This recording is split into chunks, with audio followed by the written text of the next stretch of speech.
epai ya bakonzi.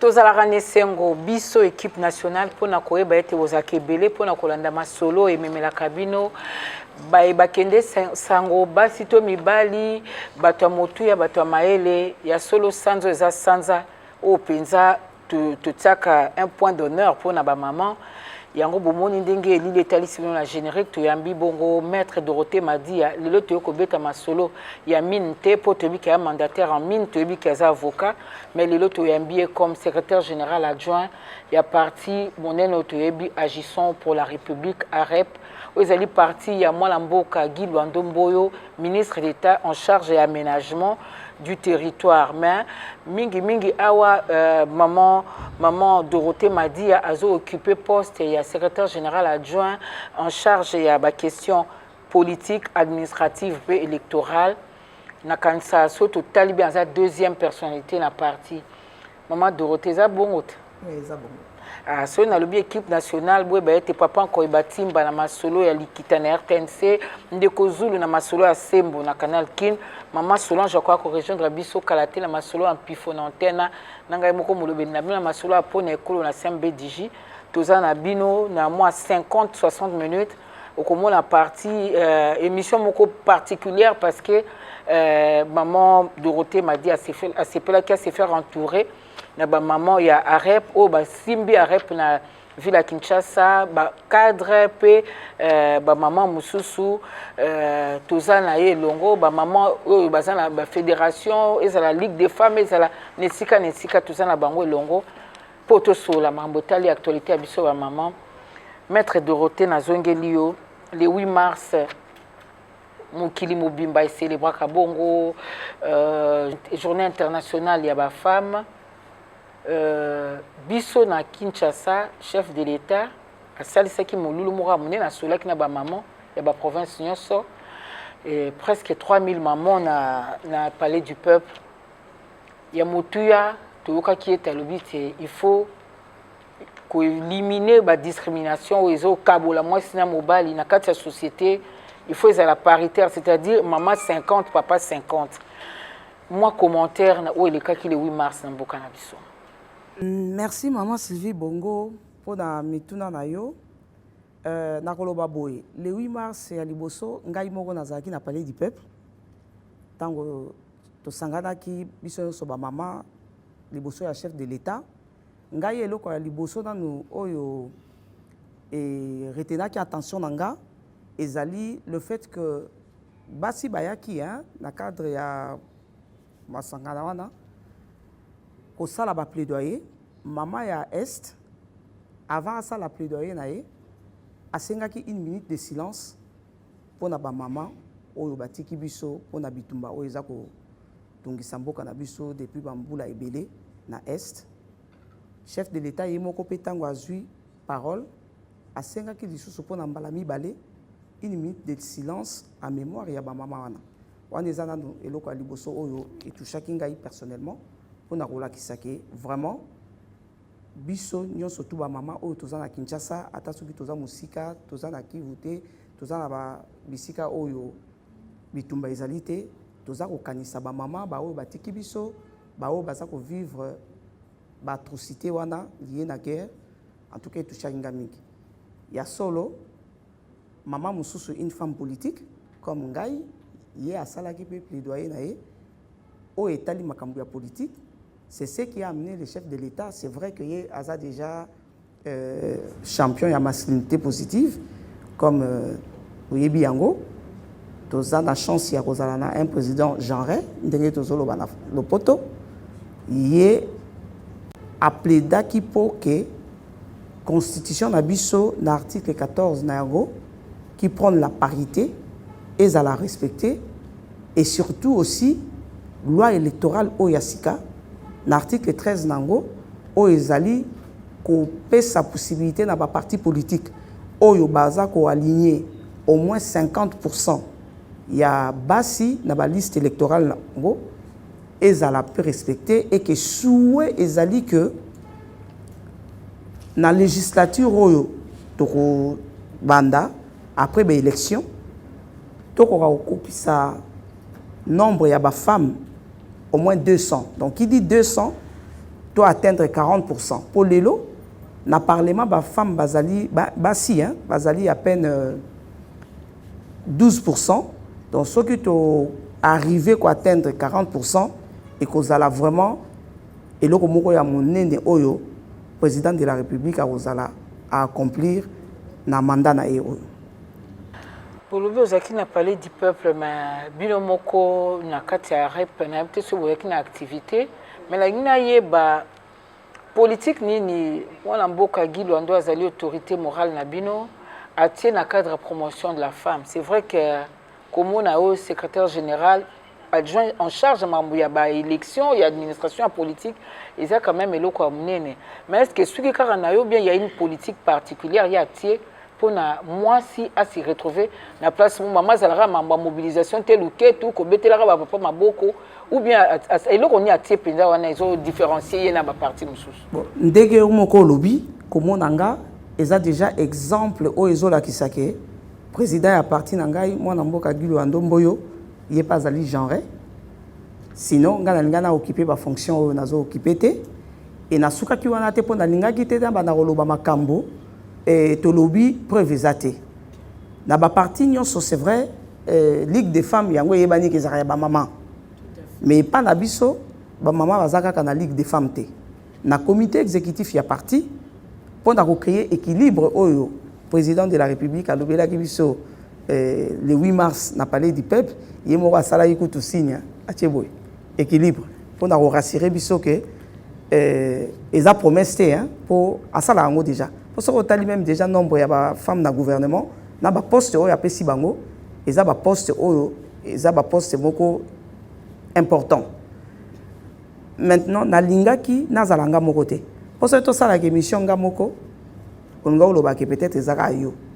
Donc pour na comité exécutif équilibre ezali tozali ba maman mibale ngai maman Dorothée Madi a chargé des questions politiques électorales juridiques et contentieuses tozali sous na maman Nadine Boboy azana biso awate pour empêchement il est pas allé chargé il y a implantation mobilisation na ba adhésion au sein à parti ndenge bino moko ebi parti pour fanda au sature nango ezali implantation nango ezali ba adhésion plus boza ba membre ebele plus boza parti moko eza considéré plus boza parti fort a ce qui yana te na linga ki omoni ba maman nyonso baza na kati ya salle eza ba maman toza d'abord na maman Astrid Beleke oya fandi na sima ngai ye azali maman ya Ligue des femmes ba oyo ba fandi pembeni na ye baza pe ba maman Ligue des femmes mais na kati ya salle mobimba ba maman nyonso o baza na kati ya salle o eza ba maman o baza na ba responsabilité na kati ya parti na biso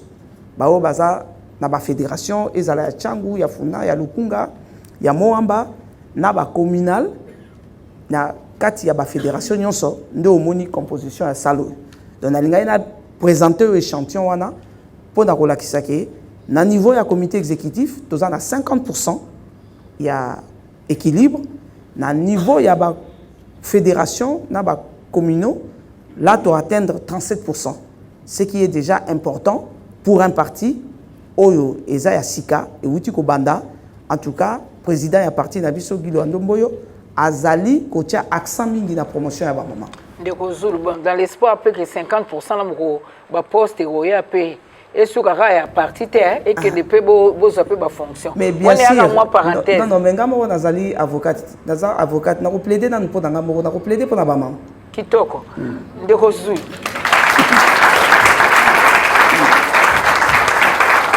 Merci. Maître Dorothée Madia, sur le plan politique, tout le monde qui est maman baza pena activité. On est à constat on a na sala. Et ça la ko banga to boko kakate. Parce que na ba organe décisionnel vous sera vraiment représenté. Yami Balé, au lobo zala qui n'a parlé du peuple le 8 mars. Et dollar et matière et où t'es pas dollar et kita. Dollar et kita. Manque de discipline, manque de respect envers le chef de l'État. Pourquoi pas une pétition? Bah comment bah ça? Bah maman jour n'a pas fait. Bozogang n'a parlé du peuple. Non non bah maman, exactement que tu bangaka. Je pense que ils ont lié d'abord à l'éducation oyo. Moi na ya mwasi na mwana mobali bazwaka na ndako. Ngai nako pesa exemple na ngai personnellement naza na chance ya kobota na famille moko oyo ke papa nanga asalaki différence entre moi na mwasi na mwana mobali. Alors que naza kasayen. Ba kasayen bazala vraiment un peu trop traditionnaliste hein? Mais nazwaki chance ya kozala na papa oyo atiaki ngai na même niveau que bandeko nanga mibali. Et je me rappelle encore tant tozaki bana mike papa za oloba toujours nga bana nanga basi baza basaka mungwa te. Bazo ba ona chiluba bana banika binda bibombi bya lo eputo. C'est-à-dire que moi na mwasi so ba yeko bala ye ba pesaka mungwa. Donc pour naye moi na ne ya mwasi aza saka lo sauté que donc saka mungwa te qui a bénéficier na échange moko quelconque quoi. À chaque émission surtout na même niveau d'égalité au point que ngai ya na ngai mobile malgré tout le respect qu'on lui devait ngai atikala olambele fufuter soki akendeki kotambola zongi akomilambela fufu c'est la discipline au papa pesaki ngai soka sengi ngana lambele fufu au futa ngai il voit pas si mais na sale musala a futo combien voilà dans se souvenir en termes ya makuta ou nouveau quelque chose comme ça au futa ngambo on a son mikate son a sukole lié chemise akopesa ngambo on a son mikate na récréation c'est comme ça donc c'est pour montrer que on a grandi dans un environnement où tozalaki na égalité ya bana mibali na bana basi papa tindi biso surtout na classe ndenge moko mais par contre na ba famille mususu romona na éducation kaka bana bazozwa oya mwasi bazolakisa ye ke yo place na za na cuisine yango na pesi exemple o kenga na tikala olambela ya na nga mobali fufute à partir de là éducation pesa ba frein culturel au to benga na français eza ko mener pe moi na mwasi amona netité makambo politique wana eza yité et surtout que politique soko koti na politique il faut à la paix préparer ya ko encaisser ba coup et pour Banabasi ezalaka toujours difficile puisque toutes les critiques ezana mtuna bango ce qui est dans la politique déjà bazo considérer le kola moi si moko azana ba mers ya malamuté azana moralité malamuté donc tete bino ko na politique ezama basi wana bazana politique donc il y a un peu tous ces éléments là qui font que moi si à cause de la posa qui est dans la politique peut-être mobali na ye moko puisque azwa ki idée azu éducation il y a considérer que moi si na ye fois za ndako a repekisa ye non ça la politique té. Donc il y a ces raisons là mais ce n'est pas plus que nécessairement bazali compétente mais il y a aussi une réalité où il y a que basi bazana hésitation mingi peut y a s'engager. Je peux donner un exemple. Eza esengo po nanga comment na basi quand même ebele na ba commune na biso baza ba communal na partie na biso baza na ba fonction na chaque commune mais nga za chargé de questions électorales nga lo ba na vérité na ba kolele nazomona plus ba mibali baza agressif ba mibali nde ba ya ka vers ngai po na ko manifester déjà ba ambition na bango mais basi comme la question enrôlement, mais je crois que que non. Maintenant, pour la question à Mibalé et Zali, il y a dollars. Moi, je pense que ma maman, ba esprima qui est loko oyo ezala qui ko préoccupé bango. C'est vrai, on peut ces exemples et à pétition. Oui, peut-être sur les coups, ils n'ont pas pensé il y a qu'on préparer une pétition pour la chef de l'État. Mais nga na moni yango eza manque à respecter puisque ndenge ba maman o bazalaki na kati ya palais du peuple la plupart baza ba maman ba femme entrepreneur bangonde bazalaki mingi ba maman ya mbongo bangonde ba maniaka do mbongo espèce tous les jours bangonde ba yebi pouvoir d'achat na biso ayebi ke longo na ya sombaki na 1000 francs ou comme 2000 francs peut-être une journée wana amoni ke ateki mingité pour prix ya biloko emati dollar emati spontanément ils ont exprimé le vœu Yakoyebisa Mokonzi Mboka en tant que chef de l'État pour appeler sa impulsion dans le gouvernement de manière à ce que dollar équita. Bon, peut-être ma maman, peut-être ma sous bazan information té, les Cambouya dollar komata, et ali ka rapport à RDCT.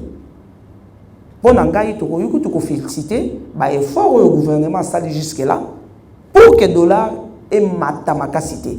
Puisque bidomoko boyebi depuis guerre il y a Ukraine et Bandaki, ba conséquences eza ebelé na ba économie ya bamboka nyonso tuna mokili ezaka likambu ya RDCT po des fois air moko biso tonika komona likambu soki ezali to zi ango to latisi ango mbala moko gouvernement so na nzoto pona komona ngoni tiza incompétence ou kozanga kosala mosala malamu. Papa Koi, même si bazo belle la temps on se que beau réduire train de vie à l'institution, beau réduire à rater, mais ce comme mon peuple belle li bobino batala Ukraine. Non, wana ezali un des mécanismes oyo et ko sala pona ko réduire l'inflation ou ko freiner yango, notamment réduction ya train de vie ya institution, ça peut être un élément oyo ko favoriser baisse ya inflation. Mais je pense que dernièrement, le ministre de Finances a l'obaki que bazo tenir compte il y a problème, il y a train de vie à l'institution et qu'il faut vraiment pas passer dans le mécanisme de réduction. Oui, Maman Dorothée, c'est pelmi ko lelo. Mutuna nanga ezaboy. Nao etali parité, pambate okuka mutunyo soka kakaboy, parité.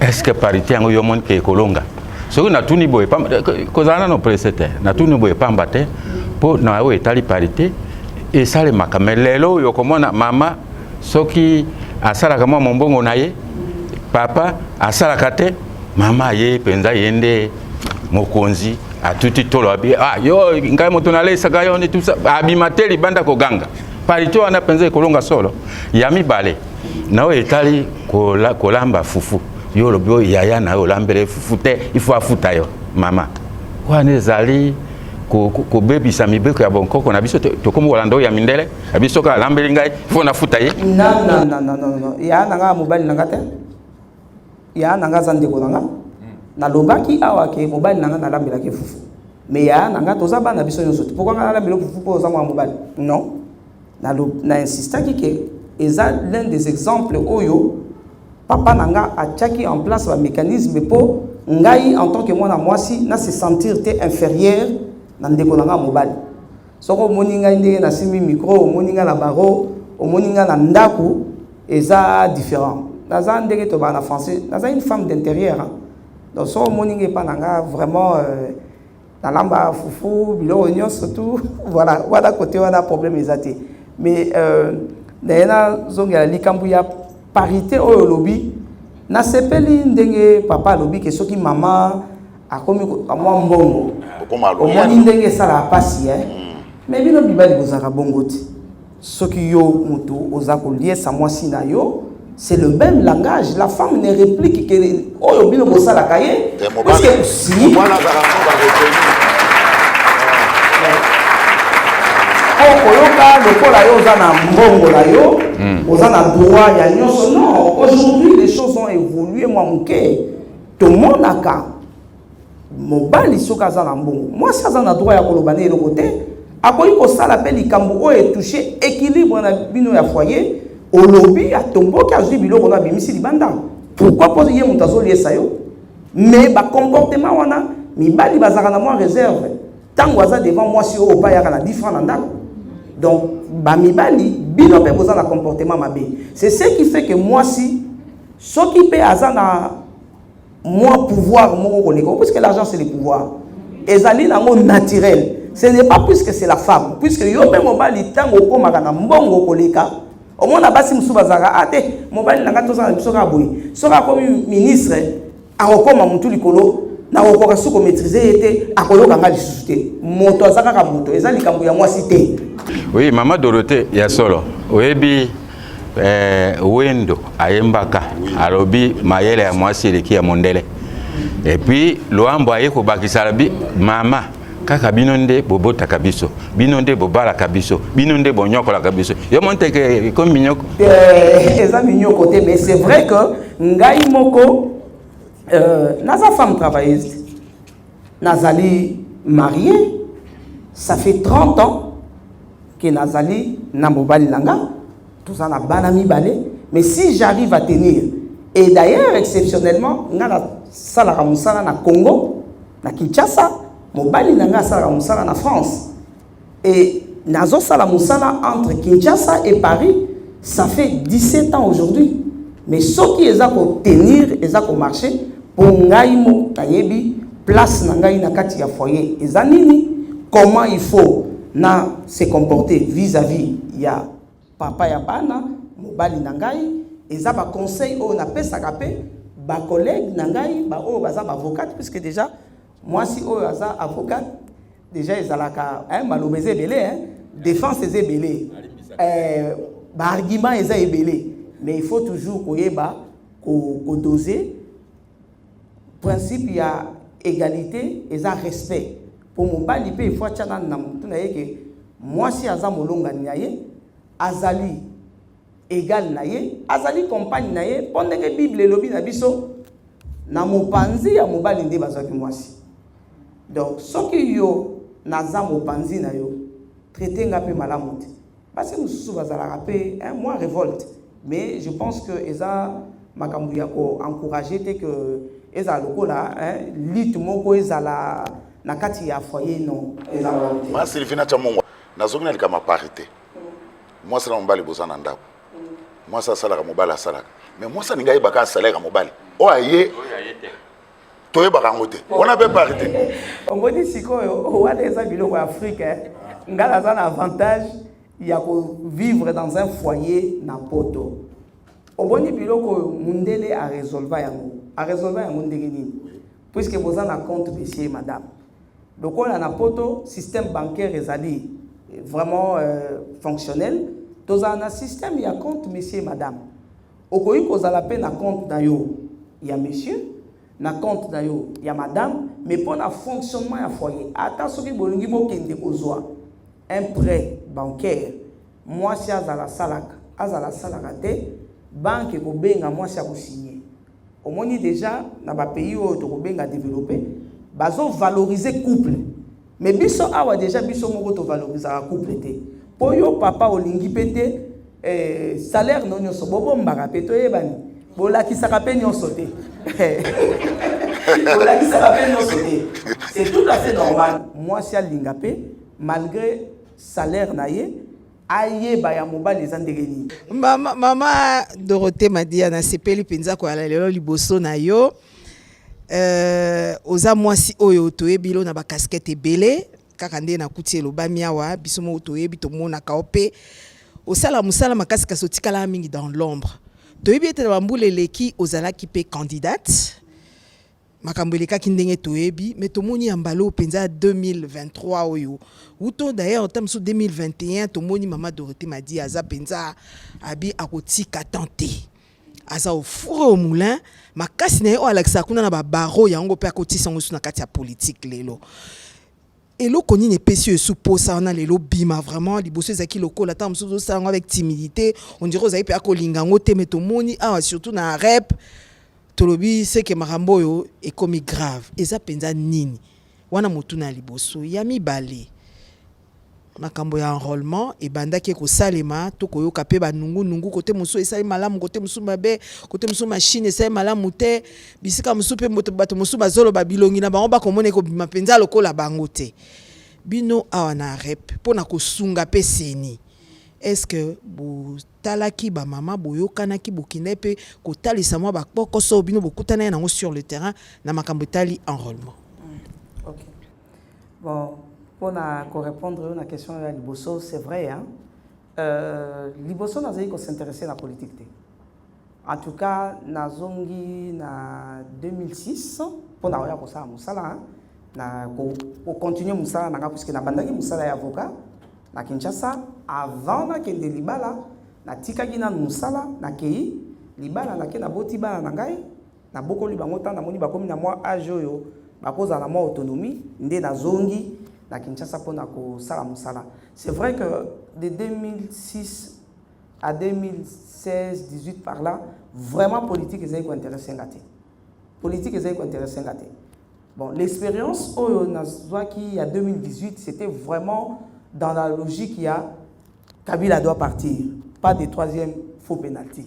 Mais Ngaï, en tant que légaliste, je n'étais pas pour un troisième mandat qui n'est pas prévu par la Constitution. J'ai vu que ces combats-là étaient utiles, que je pouvais le mener aussi. Voilà pourquoi j'avais emboîté les pas.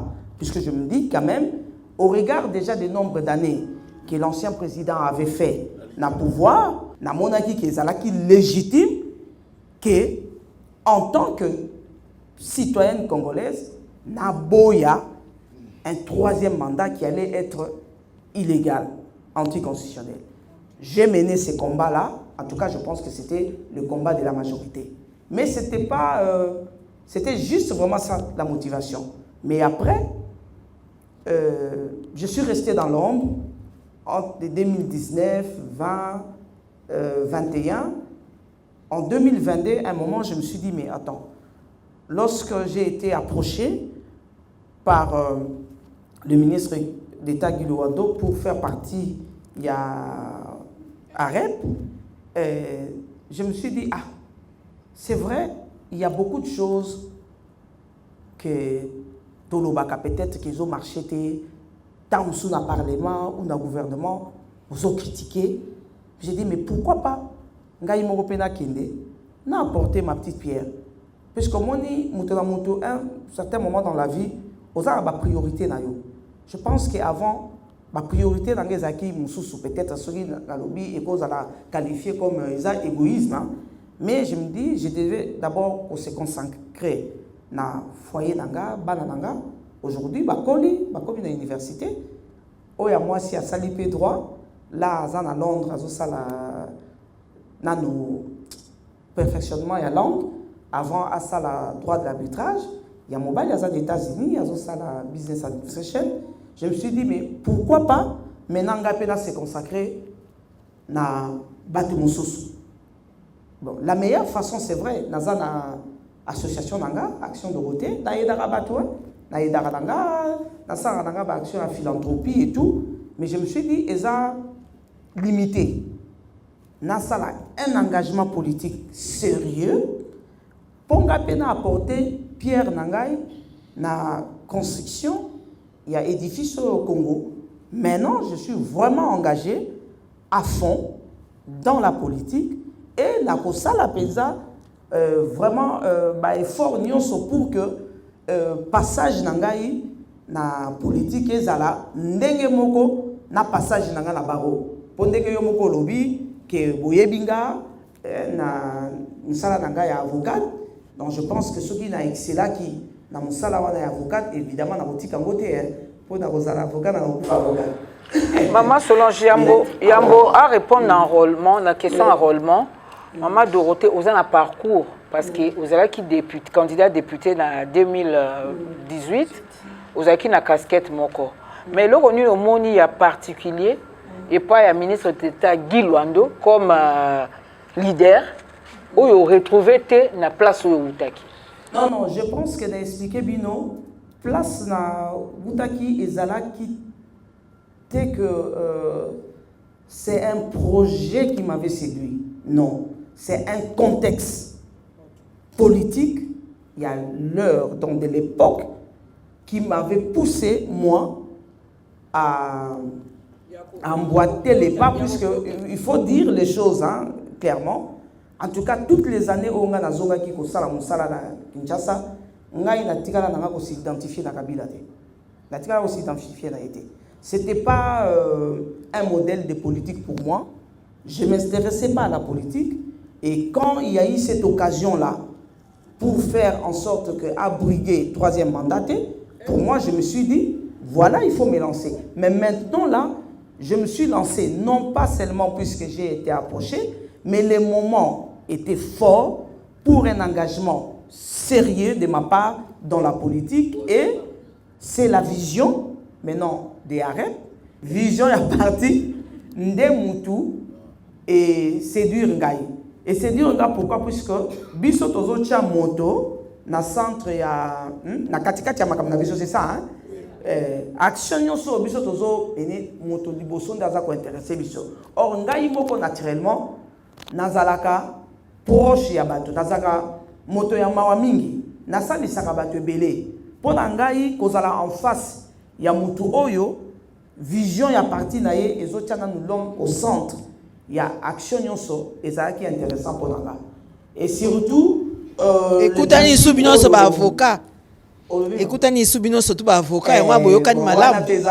Moi faiblesse hein dans la cabiso na biso bon ezate que to kutani bon c'est vrai que to yebada ki pe quand même avant lancement il y a parti en tant qu'avocat bon to yebada ki déjà dans cadre ya barreau donc c'était beaucoup plus facile pour moi de s'engager aussi vu que président Aïe Nabiso qui jouait aussi en même temps Azaki en même temps secrétaire général il y a parti et Azosa l'intérim il y a président vu que Aza dans gouvernement il y a pas Azaki bâtonnier Nabiso donc mokonzi ya biso nyoso ba avocat donc vraiment on s'est retrouvé qui dans environnement moko oyo ils ont permettre ngai que na ya siko ko exprimer sans si engagement nanga décision nanga o nazui ya ko sala pe politique vraiment active.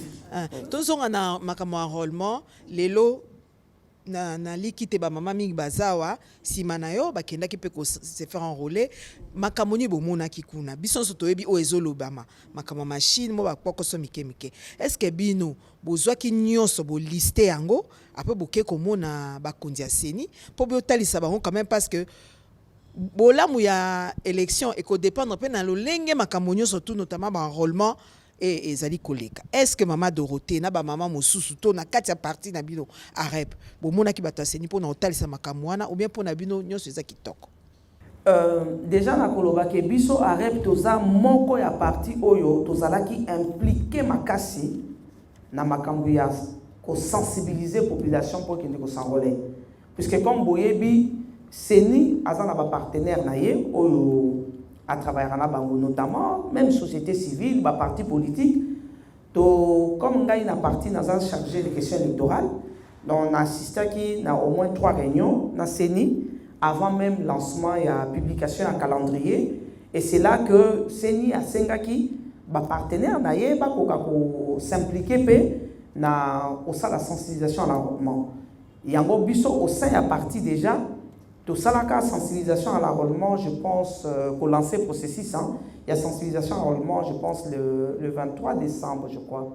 Tout ça, qui a une limité pour lancer en gros. Et puis, tout ça, qui va réunion, na cadre réunion sur la partie, militant sur la fonction de la partie, pour expliquer pourquoi Bisso Arep, il fallait inciter la population qui s'enrôler.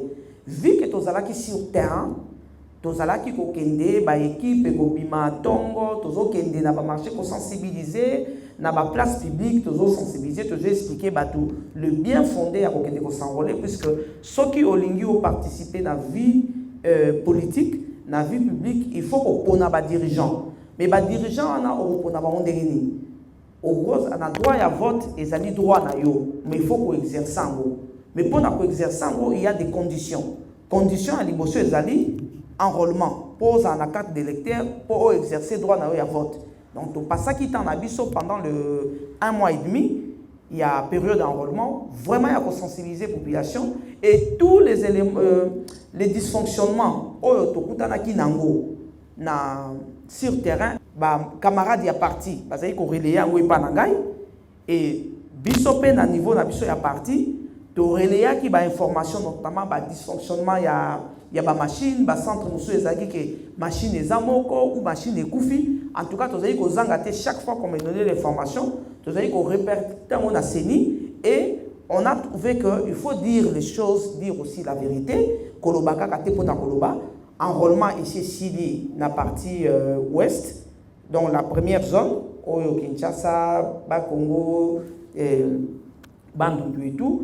Enrôlement ici et Sili, en tout cas, il y a eu amélioration. Tito ya kokoma na souka, il y a période d'enrôlement, amélioration zaki makasi. Puisque ce qui a été remarqué même, c'est que le 3 semaines au Babakisaki, Batu Bazalaki sous mingi vraiment dans le centre pour Batu mingi basi basanrolaki.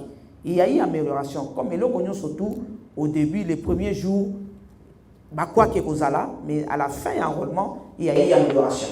Maître Dorothée, Nazana Mitunami Balamike, Nena Tunayo, par rapport au enrôlement, Nala Maman Solange, mais na Kenon Andengam Soussou, on a arrêté, bon pas arrêté, mais tout le monde 300 cartes d'électeurs vides na Bandou. Moutango Azapé, Moutou ministre Moko, Azanaka Tambula Matari. Accident na Chikapa, na bakite électoraux na kati. Yabino, balobi a député à Union Sacrée. Tozo yo kapé, tozo mona na ba réseaux sociaux, bakite électoraux, ba machine wana enrôlement na kata bandaku ya batu. Maître Dorothée Madia, tolo banini. La tricherie est déjà en vie ou bien et le roman bozo bombe la besoin de kofer le bas na bimisi gauche na bombe droite.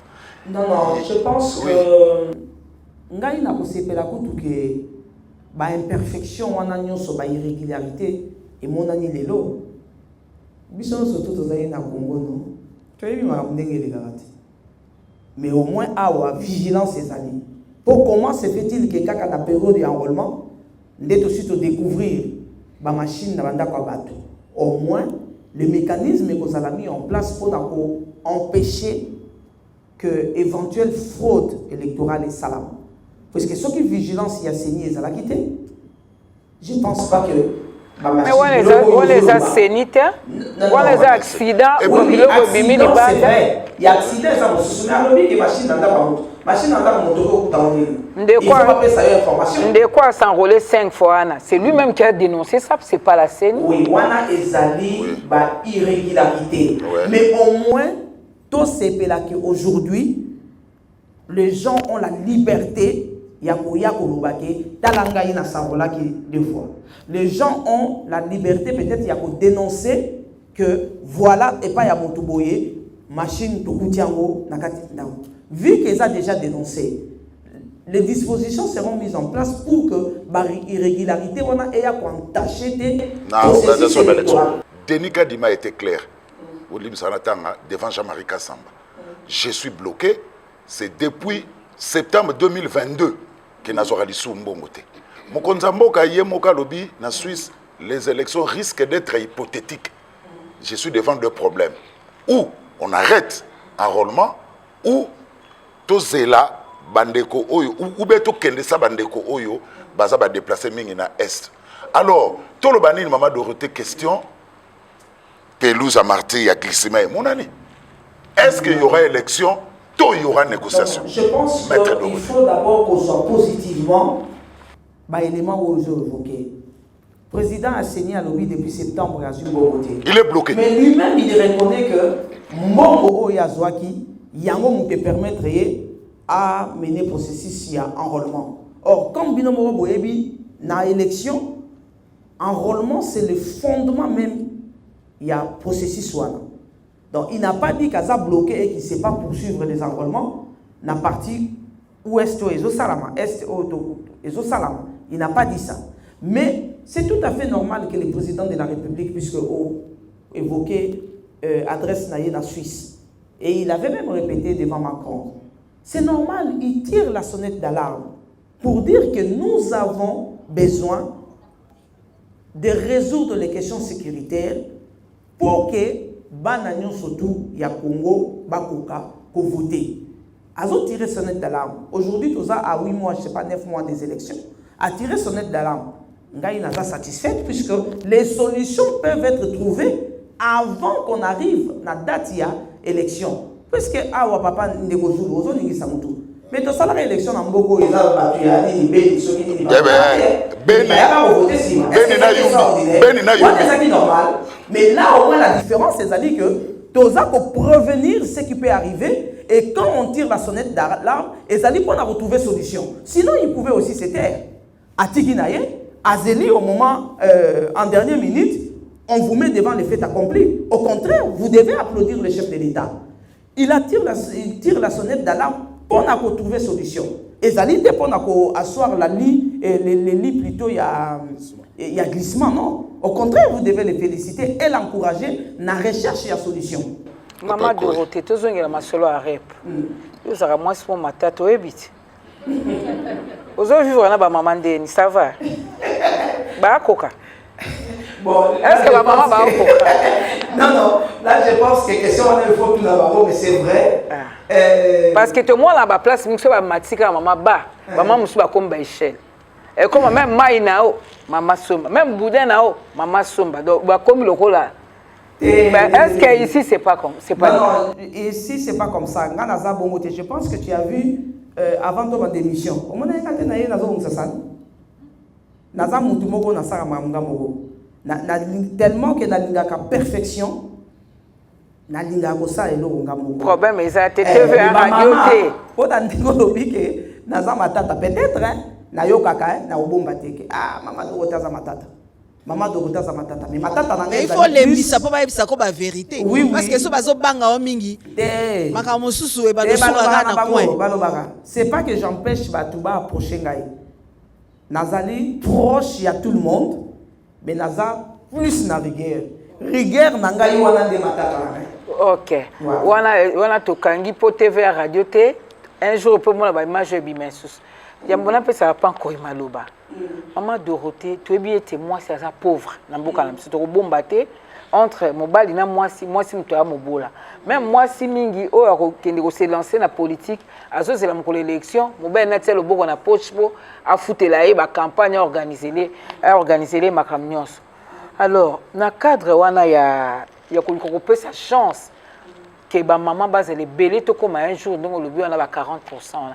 Mécanisme ni les bino ba maman ya rep bino na kati ya rep boté pour que maman a rep ba longwa na bobola le moment venu ata papa kangeli lié catch mais ba ko bimisa mbongo na ndenge na mo tout à fait to la biki ngape na ko kende. Bon, je pense que déjà problème il y a élection et ali responsabilité à parti est co-aligné ba candidat. Et je crois que Tozana, président et parti Nabiso, c'est quelqu'un qui est déjà philanthropique, qui est altruiste. Et je ne crois pas que à côté de ma maman. Là, vraiment, je parle à sa place pour assis à l'Oba Yango que pour naïe ba candidat nyonso ba kozala appui à parti. Mais nazolo bango sous contrôle. Na lingi pete ba maman ba lobake non biso na kozala nga candidate sans effort pour président ya parti na biso à quoi appuyer. Non, il faut d'abord au la kisake aux alliés comment je dis aux en présomption ya ko memela biso siège na parti. Et ça ba critère au mettre que en tout cas président ya parti que ce soit pour les hommes ou pour les femmes après ça coup de pouce na ba candidat.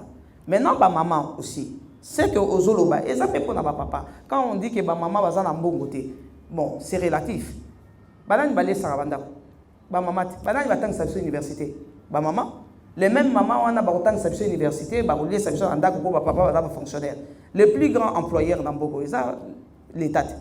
Si vous savez comme dans ma élection et comme non maman en bon côté, non, je pense que on peut être élu avec peu de moyens, mais une stratégie, une bonne campagne électorale peut faire qu'on soit élu.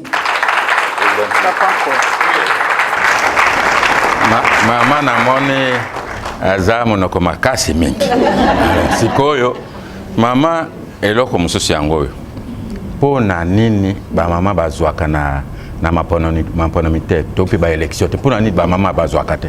Po boyoka na kate. Oyebinga eloko na découvrir moto azalika ke eloko oyo mobali alingi azala po bino ba mibali nde bolobaka ke ba mama bayokanaka te ba mama batongaka mboka te bolatisi biso yango na nzoto mais ngai expérience oyo naza nango songi oyo mibali baza yango basi baza yango te songi na mosala na politique mibali baza tous les jours basongé. Mais bazwaka songi wana balatisi ba mama bazui o batongaka mboka te balatisi biso non toza ndenge moko po toza ba humain mais il y a eloko na lobaki liboso problème culturel. Ndezo sala ke maman aza mwana akoli na famille ba lakisi yeke ndekono ya mobali nde mutu aza chef na yo. Ndekono ya mobali nde akosunga yo.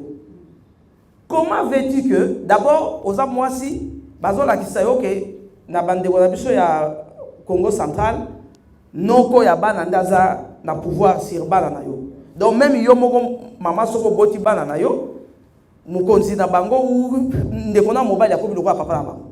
Comment voulez-vous que mutu ya ndengwana mwasi soki aza devant une candidate na un candidat psychologiquement, sociologiquement akopona mwana mobali. Voilà le travail qu'on est en train de faire pour que bana basi en général va comprendre que biso d'abord toza majoritaire, toza représenter 52%, les lorsque qui basi va décider va voter baninga na bango basi baza na conscience que basi baza na ba capacité lokola mibali et que formation au basi bakoza nango bakoza la peut-être même plus compétent que bana mibali balobi va voter baninga na bango mais parlement mais c'est rep na bino bozana no wapi et puis bozana no wapi rep na combien toza lelo na 40e législature mais ezosimbaka ate Mama Dorothée culture wana eza ancré na kati na biso ba génération oyo ya biso toza na culture wana bana oyo pe bazoya lelo à cause ya crise bazape délaissé éducation ezape malamuté aujourd'hui moi na ya mwasi soka commis déjà na 14 ans au lieu de penser pour une classe azo penser ni tant azo penser na débauche ça va ça on a nani na moi mobile donc même soka se retrouver devant urne a voté moi mobile. Donc il y a beaucoup de causes endogènes et exogènes au sein de la famille, au sein de la société. C'est un long chemin à faire pour que il faut que Basi, Basa la conscience que Bakoyu voter Basi. Et ça un problème il y a Congo. Dans les États-Unis, ils ont dû faire un travail important et pourtant Baron Baza pays développé. Donc la culture là nous poursuit partout. Que ce soit dans le pays développé, que ce soit dans les pays émergents, dans les pays sous-développés, pour arriver à atteindre un nombre important. Il y a des sénatrices dans les États-Unis, ils ont dû faire un travail spécifique pour sensibiliser les femmes, amener les femmes à voter les femmes. Bon, pour eux, c'était un peu plus facile. Mais implantation, jusqu'à ce qu'on va atteindre implantation, en 2 ans, les lois REP, ils ont quand même parti moyen à Montenon. Boza, na place ni Bozate. La implantation, oui, voilà. Arrête, tous à Kinshasa, comme beaucoup de Bishawa, tous à Grand Katanga. Bon, Grand Katanga, quand on parle de Grand Katanga aujourd'hui, tous à Lubumbashi, tous à Lualaba, na Likasi, ils sont en train de s'implanter. Par la suite, tous à Congo central. Tous à Grand Kivu en général, donc Maniema, Bukavu, Nord Kivu, Sud Kivu, tous à Kasaï central, tous à Kasaï oriental, donc Bujimaï, tous à Lomami, tous à Sankuru, tous à Kwilu, Kwango, donc tous à aujourd'hui implantation d'Abisso sur les 26 provinces, parce que Toko qui a 19 provinces sont déjà présentes. Maman Dorothée, est-ce que lelo nakotala ndenge politique amboka na biso kende? Impression est comme ko bima lelo atana ko kende ba élection et comme lokwa ke so muto ana mbongo te discours na ye en tout cas et kota na awa et bimi awa. Pour et la qui enrôlement déjà zo la qui ça ba couleur. Et comme le il faut que tu aies un bon on a si bamsuba oteka na mapangu le lopo yebike tant okene kuna ko zoebele est-ce que yo na vision ndo ngomone laka omoni pe le la biso to le population to yozo mona keza na ngobongo te wana ya liboso mama yami balé o ezo salema na est ko pesa pasi bo implanter pe partie na bino na est boza aussi intéressé na makambo ko lekra kuna to monité bo signer pétition o ezo télémi la makambo sa di balkanisation tongi toye ba na moi ba détail soki ezali boni. Bon, nakoloba boye na corriger bouquet. Élection ezali lelo tende zopesa deki fombo. Non, ezali makambo ya mabe oyo tozana ngo na mboka na biso o elekaki na ba cycle électoral oyo nyonso uti koleka les 3 cycles électoraux. Makambo ya mabe wana eza makasi yango eza makambo ngana zotelemela. Ngai nazotelemela makambo ya mbongo nazo comprendre te pourquoi en tant que candidat soki na yeko solola makambo ya élection il faut na pesa mutumbo. Pourquoi na pesa mbongo? Wana eza likambo o peut-être soki balobi ke na parti na za matata matata na ngai boso ya wana po eloko liboso nazo telemela wana nazo nakoki ko comprendre te oza militant ya parti oza camarade ya parti soki activité ya parti ezali ba peso mbongo pour nani sans engagement na oza wapi sans ya militantisme na oza wapi wana eza na no ba comment kokota pena ba parti par rapport à libenga président hein. Oui. C'est ça. Non. Et loko yanga na parti bazolo bakina za matata olobi ya matata yango wana ya liboso parce que moi je peux pas concevoir cette façon de faire la politique. Tozalaki a biso nyonso tout, tozalaki komona makambo ezoleka même soki nazali ko sa politique te. Okomona batu ba ke stade après babundi. Bazo bunda pona nini? Bazo bunda bazokisani po bazoka bola mbongo na stade. Et loko nga na télémeli yango wana. Soki na la politique. Oui, au c'était Batubaya pour la générosité à Guilo. Non. Balandi liberté. Justement, il faut retenir la mot. Kene no Soki kuna na ya générosité à Guilo Wando, pas que na Widal. Ah oui, ça parti. Guilo Wando a na Widal, oh place à ça la philanthropie na ye, place à ça la générosité na ye. Na parti tous on a besoin de militants. Na parti tous on a besoin ya bateau baza engagé. Oh, bah, yebi ke baye na parti puisque baza ko aspirer conquête ya pouvoir. Et ceux qui osent aspirer na conquête ya pouvoir, il faut la bonne gouvernance. La bonne gouvernance pour ekota na mutu na yo okoyela nga makambo ya mbongo ti. Oh, bato baki mate. Ba okimate. Zela na expliquer. Ba okimate. Moto azali nde il faut te ya ye.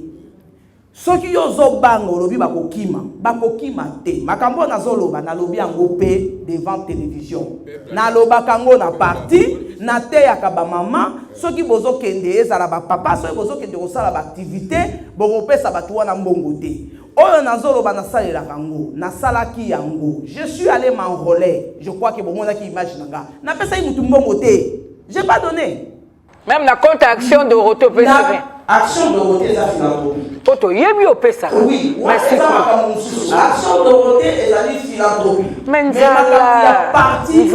na mboka maître Dorothée Madia. Nzaleza na mboka. Ndima que la situation sociale ya mboka. Oh. Nzaleza na mboka discours na yo eza mabe pourquoi? Puisque tant yo zo ya la politique ozoya pour faire changer les choses. Maintenant, mbongo yo zo na pesa na libu munzala. Mbongo yo zo na pesa yo. Na libu munzala. Ozo faire changer politique. Non. Zela na expliquer. Suka yo mona ki collègue moko communicateur asoba. Akoya ki kaona plateau te pour nza. Zela na expliquer. Ayako ko mama mboka pa koyi na nza. O mona ki amote. Pour aliakite. Soki aliakite. Eloko aliakite. Akoki kosenga. Na cadre ni. Akoki kosenga ayena chez na plateau. Akoki kosenga ba pesa ta kokati. Ba ko na za ko. Non. Zela na expliquer. Mais c'est si. Monsieur aussi la thé. Maman Dorothée, yokana. Oh wana ifo to. Oh biso tozolo ba no po fungola miso. Est-ce que yebi kelelo? Maman Dorothée. Zela na dimanche. Makambo na zolo bana sala kango Zela na ça veut dire que si tout politicien le fait et qu'on marche, c'est ce qu'ils attendent. Moko atelema ki atuninga inazala ngaba. Atuninga oh maman biso babino ba député boya kaboye bozoya après Borokima. Baza na raison. Non, Aza a raison. C'est là si on explique une réponse dans l'aïe. Non. Aza a raison. Pour na expliquer qui est. Ozo ya awa. Expliquez-nga bien. Oyebi na expliquer oyebi pourquoi bakima. Mais Nicolas a makambo ozolo bati. député bazali toza ba candidat toza ta 8000 ou 700 candidats. Ngana ye na sali meeting na pesi yo 10 000 francs. Yo zui 10 000 francs, il y a 20 candidats. Moza na droit mon côté. Donc tant on a la sali dépense. Soit la sali dépense na 5 000 personnes. Donc nazo c'est la 5 000 voix. Mais tant on va proclamer qu'on a eu ba résultat na moni na 3 000 voix. Donc je lui ai dit vos chefs viennent de vous. Donc dengenga na za boina outé pa na bino. Arrêtez de escroquer les candidats. Pourtant vous vendre ba voix na bino. Au tekelinga y voix na 10 000 francs pour exiger gagne. Mais moi je connais des députés qui ont été élus dans cette ville. Des députés que moi j'ai soutenus. Maman Sylvie. Il y a des députés sans polo. Oui,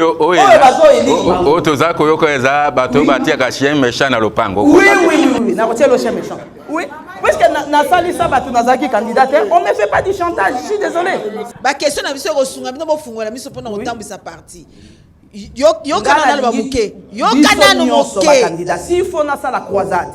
Il y a quoi expliquer bateau ne soit pas candidat. Voilà la deuxième émission. Même politique. Voilà la deuxième émission. Voilà la deuxième. Yeba ke ba msuba yaka bina OK kuna toka ba pesa mbonga campagne. Campagne yako ba mona na onsala ngote na ke na bandi bombongo. Wana eza ba masolo ebeta maka bo fungola miso. Tozonga siko na balkanisation. Lelo bokena ko signer pétition pour na ko télémela penza balkanisation mboka na biso parti na yo parti na bino pe arep eza pe na est lelo penza bomoni te pétition ko simba parce que na ko talisama le 7 makambo tozela ki esalamité. Est-ce que lelo pétition na ikozala na force? Oh et puis peut-être limisa na profiter pour c'est ma maman quoi le pour maman Sylvia be monsieur Sili outre ba que arrêt présent implanté na 19 sur 26 na zone ka place mo batmo balobi arrêt est plus présent na Chouapa na Kinshasa on ne sent pas maître Madia Kinshasa ba ressentir arrêt pété place maître Madia azali ya solo to alukuta mais ya lokuta pour peut-être yo zo muta Chouapa pourtant on a tuna ko na lobi émission ko mina lingala siko ngala yebina ngala malamuté yo bina ya émission ko ya na Chouapa. Donc yango yo zo landa ba information yo zo le kana Chouapa neti ngana wo biso ke na Kasai a répété lemi on appelle na muta Kasai muta Congo central par yo biso ke na Congo central a répété lemi na Kinshasa bon a répété lemi te yo combien on dit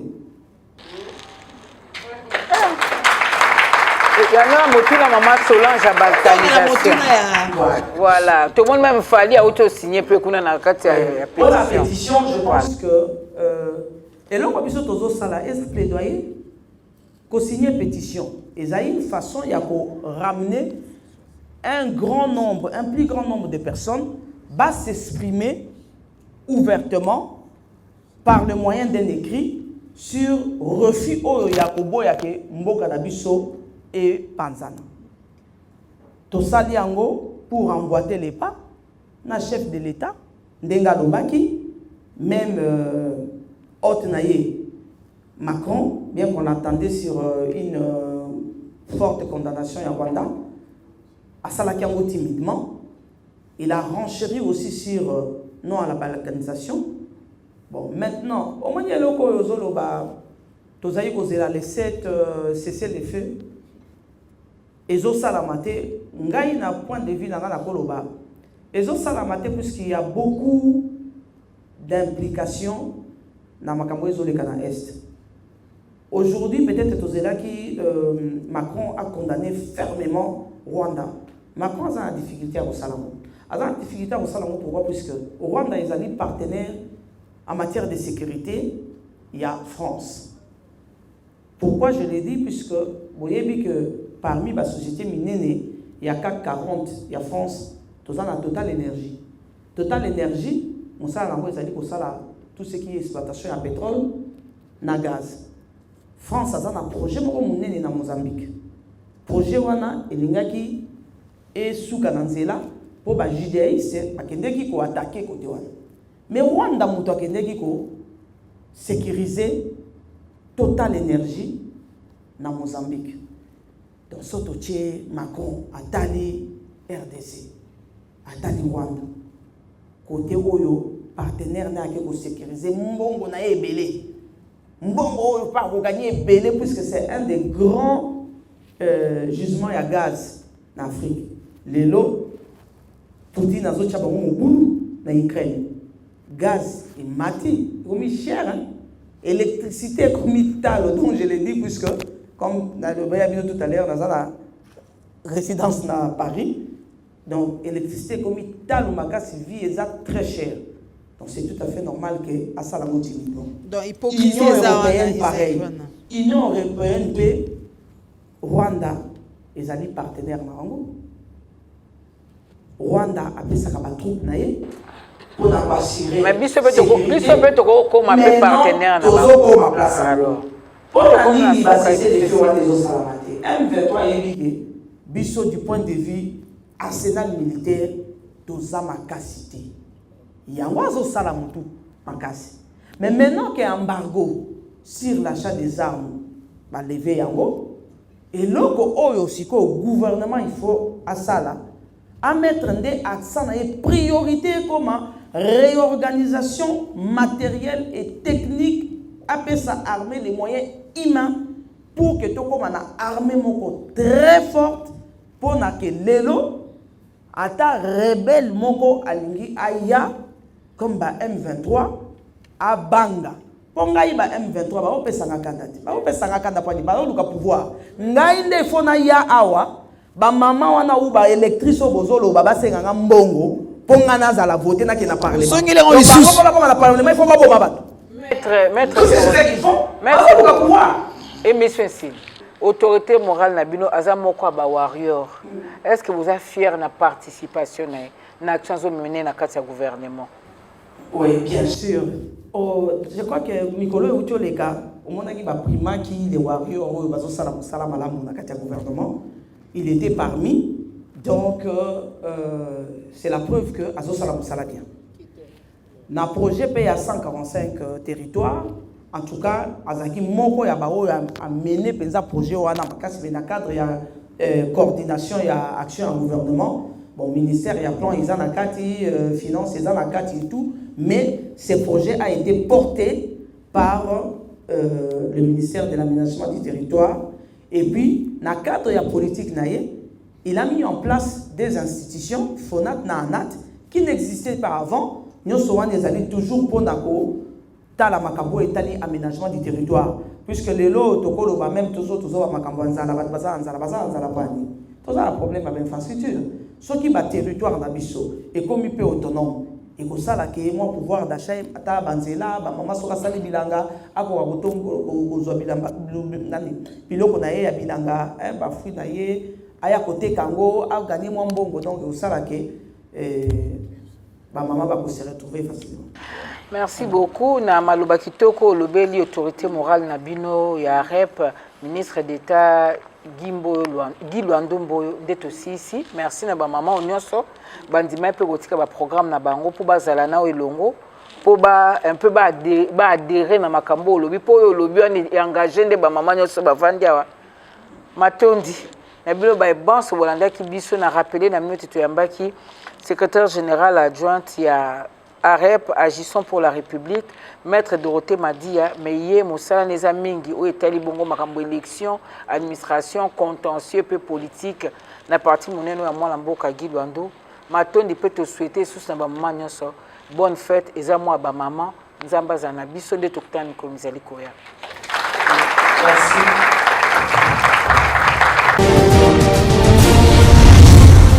Congo Avenir. Mboka ya Bakongo.